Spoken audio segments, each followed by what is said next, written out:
Alimony के हकदार mails भी होते हैं। होना तो चाहिए। होते हैं, हमारे लॉ में है। अच्छा। अभी पीछे एक कहने का मतलब अगर आपस में नहीं बन रही है दोनों पार्टनर्स, और अगर मैं तो ये भी कहती हूँ कि अगर एक पार्टनर है वो कह रहा है कि मुझे नहीं रहना साथ, मुझे डिवोर्स लेना है, पहले तो आपस में बैठो, सॉर्ट आउट करो। और अगर ये वही बात है ब्रेकअप वाली बात, ब्रेकअप थोड़ा और आगे चला गया, जब एक पर्सन आपके साथ रहना ही नहीं चाह रहा है तो क्यों रहना है उसके साथ। और बात फिर यहाँ पर आती है मेंटेनेंस एंड एलिमनी जो होती है और वो फीमेल्स को मिल रही है। एक्चुअली अगर हम बताएं ना, रियलिटी ये है कि एलिमनी के हकदार मेल्स भी होते हैं। होना तो चाहिए मैडम। होते हैं, हमारे लॉ में है। अच्छा। अभी पीछे एक सुप्रीम कोर्ट ने कोई एक है हस्बैंड ने डिमांड करी थी तो उसको दिलवाई भी है।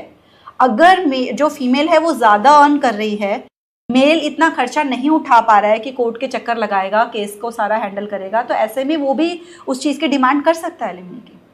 मैम ये तो it's first of its kind कि मतलब शायद 90% लोगों को तो पता भी नहीं होगा कि एक मेल भी एलिमनी का मेंटेनेंस का हकदार है। अच्छा जी, आप सर्च कीजिए इसको गूगल पे जाकर और आपको डिटेल मिलेगी कि बिल्कुल हकदार है, कि अगर वो खर्चा नहीं उठा पा रहा है तो वो भी डिमांड कर सकता है। और इसमें मैं वो बात करूंगी कि पीछे एक ज्योति का बहुत केस हाईलाइट हुआ था कि उसने बोला कि मैंने बहुत पढ़ाया लिखाया अपनी वाइफ को, यूपीएससी की तैयारी कराई और अब वो कहती है मुझे डिवोर्स दे देगी, तो एसडीएम बन गई थी। हाँ, तो ऐसे में वो डिमांड कर सकता है ना।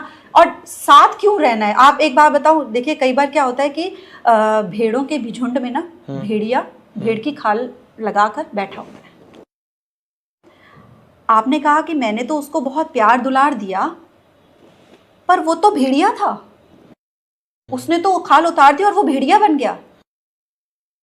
क्या वो प्यार दुलार के बाद वो जो एसडीएम बन गई तब वो भेड़िया बनी कि वो ऑलरेडी थी? वो तो चाहे वो यही अगर हम हस्बैंड्स में भी देखें तो कई बार ऐसा होता है कि हाँ पूरा सपोर्ट किया। मेरे पास एक केस आया था कि मैंने अपने हस्बैंड को बहुत सपोर्ट की उसको सेटअप करने में बिजनेस। मैं एक टीचर हूँ, अब मेरा हस्बैंड बड़ा बिजनेसमैन बन गया, वो मुझे कहता है कि तेरी मेरे आगे औकात क्या है, तू कमाती